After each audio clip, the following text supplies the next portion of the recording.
Alors voici la classification des connaissances utilisées dans la banque de connaissances située sur le site novabec.com.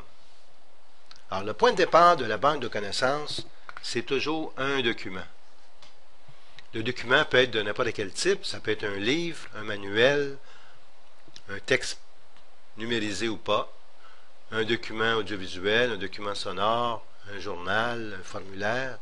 Alors n'importe quelle source d'information peut servir de point de départ à notre banque de connaissances. Donc, la banque de connaissances, c'est un résumé des connaissances qu'on trouve dans différents documents. Et le document devient lui-même une connaissance, c'est-à-dire, par exemple, connaître l'existence d'un journal, c'est aussi une connaissance. Alors, dans ce document, on va trouver différentes notions, différentes connaissances. Alors, pour commencer, moi, je fais la distinction entre concept et notion. Alors, le concept est simplement mentionné dans le document. Il n'est pas décrit. On considère que c'est un prérequis. L'auteur considère que c'est un prérequis ou que la définition est facilement trouvée dans un bon dictionnaire. Alors que la notion, elle, va être davantage explicitée, expliquée par l'auteur. On peut aussi trouver des documents, des mentions de d'autres documents, d'autres sources d'informations, c'est-à-dire que l'auteur lui-même prend ces informations, ces notions dans d'autres documents. On peut trouver aussi des informations qui sont simplement des faits, des événements, des dates, qui sont mentionnés par l'auteur du document. On peut trouver des noms. Souvent, ce sont des noms propres. Alors, des noms de personnes, ça peut être aussi des noms de lieux géographiques, des noms faisant appel au monde végétal, au monde animal, au monde minéral, des noms d'objets. On peut aussi trouver des institutions, des noms d'institutions qui peuvent être des associations, des corporations, des compagnies, des gouvernements, alors n'importe quel type d'institution. On peut aussi trouver de façon plus ou moins explicite des objectifs pédagogiques entre guillemets, c'est-à-dire que des intentions pédagogiques chez l'auteur. S'ajoute à ça parfois des modèles. Alors, des modèles qui sont faits eux-mêmes de concepts et de notions qui tentent de nous donner une représentation d'une réalité selon la volonté, selon la perception de l'auteur. Il faut dire aussi que toutes ces connaissances sont reliées entre elles.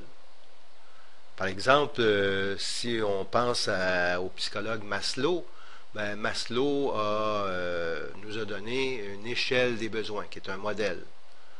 Et dans cette échelle des besoins, on trouve des notions, par exemple, le besoin d'appartenance, le besoin de sécurité. Alors, vous voyez que toutes ces connaissances sont reliées entre elles. Et pour terminer, la classification des connaissances ou ces connaissances peuvent nous mener vers quelque chose d'un peu plus pratique. Ce n'est pas toujours le cas, mais c'est le cas, par exemple, dans les manuels scolaires, où on tente de nous donner, de montrer certains savoir-faire, certaines habiletés, certaines compétences. C'est pas toujours, on ne trouve pas toujours des savoir-faire dans tous les livres, mais bon, ça arrive. Alors, une dernière connaissance qui est le savoir-faire. Alors, pourquoi connaître cette classification? Qu'est-ce que ça nous donne? Bien, d'abord, pour ceux qui vont réaliser la banque, qui vont rédiger la banque de connaissances, ben, ça précise ce qu'ils doivent trouver dans le document, ce qu'ils doivent répertorier dans le document. Alors, donc, on va structurer notre recherche de connaissances en interprétant le document. Pour le lecteur, c'est un peu le même but, structurer ses connaissances, c'est-à-dire que s'il le veut, c'est pas obligatoire, mais le lecteur peut approfondir ses connaissances puis voir toutes les facettes d'un sujet.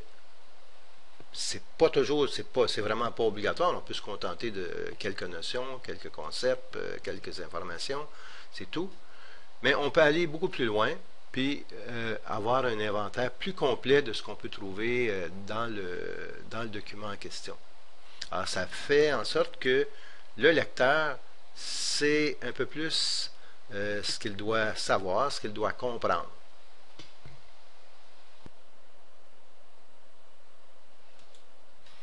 Pour terminer, je vous invite à poursuivre votre tour de la banque de connaissances sur le site novabec.com en allant voir les capsules vidéo qui se trouvent sur la page d'accueil. Si vous voulez voir la banque de connaissances de l'intérieur, entrez-y, allez sur la page d'accueil de novabec.com et cliquez sur Index, puis sur le document intitulé La banque de connaissances, et vous allez trouver toutes les connaissances, toutes les informations, toutes les notions reliées à la banque de connaissances elle-même. Bien sûr, d'autres documents sont à venir. Si vous voulez communiquer avec moi, vous avez tout ce qu'il faut aussi sur la page d'accueil.